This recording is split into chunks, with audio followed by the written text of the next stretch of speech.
తల్లి అనారోగ్యం కారణాలతో బోరుగడ్డకు గత నెల 15న బెయిల్ మంజూరైంది. ఇక రాజమండ్రి జైలు నుంచి బోరుగడ్డ విడుదలయ్యారు. తల్లికి చెన్నై అపోలోలో చికిత్స చేయించాలని గుంటూరు డాక్టర్ పేరుతో సర్టిఫికెట్ సమర్పించారు. దీంతో ఈ నెల 11 వరకు బెయిల్ పొడిగింపు లభించింది. అయితే బోరుగడ్డ సమర్పించిన సర్టిఫికెట్ ఫేక్ గా గుర్తించారు.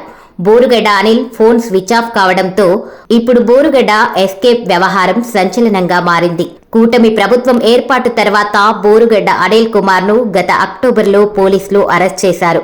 అప్పటి నుంచి రాజమండ్రి సెంట్రల్ జైల్లో రిమాండ్లో ఉన్నారు. బోరుగడ్డ పైన అనేక కేసులు నమోదయ్యాయి.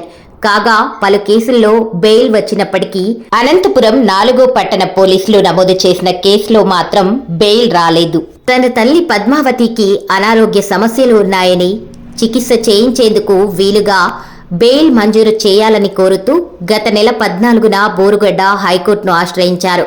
దీంతో న్యాయస్థానం ఫిబ్రవరి 15 నుంచి 28 వరకు అతనికి మధ్యంతర బెయిల్ మంజూరు చేశారు. 28వ తేదీ సాయంత్రం 5 గంటలలోగా జైలు సూపరింటెండెంట్ వద్ద లొంగిపోవాలని ఆదేశించారు. కోర్టు ఆదేశాల మేరకు బోరుగడ్డ అనిల్ బెయిల్ గడువు ముగియగానే జైలు సూపరింటెండెంట్ వద్ద లొంగిపోయారు. ఆ తర్వాత తన తల్లి ఆరోగ్యం క్షీణించిందని చెన్నై అపోలో ఆసుపత్రిలో చికిత్స చేయించాలని మధ్యంతర బెయిల్ ని పొడిగించాలని ఈ నెల 1వ తేదీన అత్యవసరంగా హౌస్ మెషన్ పిటిషన్ వేశారు. ఈ పిటిషన్ను న్యాయమూర్తి విచారణకు స్వీకరించారు. తన తల్లికి అత్యవసరంగా చెన్నై అపోలో ఆసుపత్రిలో చేర్చి చికిత్స చేయించాలని గుంటూరు లలిత సూపర్ స్పెషాలిటీ ఆసుపత్రి chief cardiologist PV Raghava Sharma medical certificate ఇచ్చారని పేర్కొంటూ ఆ సర్టిఫికెట్ను ఆయన తరఫు న్యాయవాది కోర్టు ముందుంచారు. ప్రస్తుతం ఆమె చెన్నై అపోలో ఆసుపత్రిలో చికిత్స పొందుతున్నారని వివరించారు. కాగా కోర్టుకు సంబంధించిన మెడికల్ సర్టిఫికెట్ నిజమైనదో కాదో అనే సమాచారం తనకు లేదని, తప్పుడు ధృవపత్రం అని తేలితే తగిన చర్యలు తీసుకుంటామని హెచ్చరించారు. ఈ నెల 11వ తేదీ సాయంత్రం 5 వరకు మధ్యంతర బెయిల్ పొడిగిస్తూ ఉత్తర్వులు ఇచ్చారు. కాగా బోరుగడ్డ సమర్పించిన డాక్టర్ సర్టిఫికెట్ పైన పోలీసులు విచారణ చేశారు.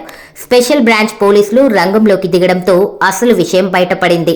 గుంటూరు లలిత ఆసుపత్రిలో అనిల్ తల్లి పద్మావతి అసలు చేరలేదని, ఎలాంటి సర్టిఫికెట్ ఇవ్వలేదని వెల్లడైంది. దీంతో బోరుగడ్డ అనిల్ కోసం పోలీసులు ప్రయత్నాలు మొదలుపెట్టారు. అనిల్ తో పాటు ఆయన తల్లి ఫోన్ కూడా స్విచ్ ఆఫ్ వస్తుందని సమాచారం. దీంతో 11వ తేదీన బోరుగడ్డ తిరిగి వస్తారా రారా అనేది స్పష్టత రావాల్సి ఉంది.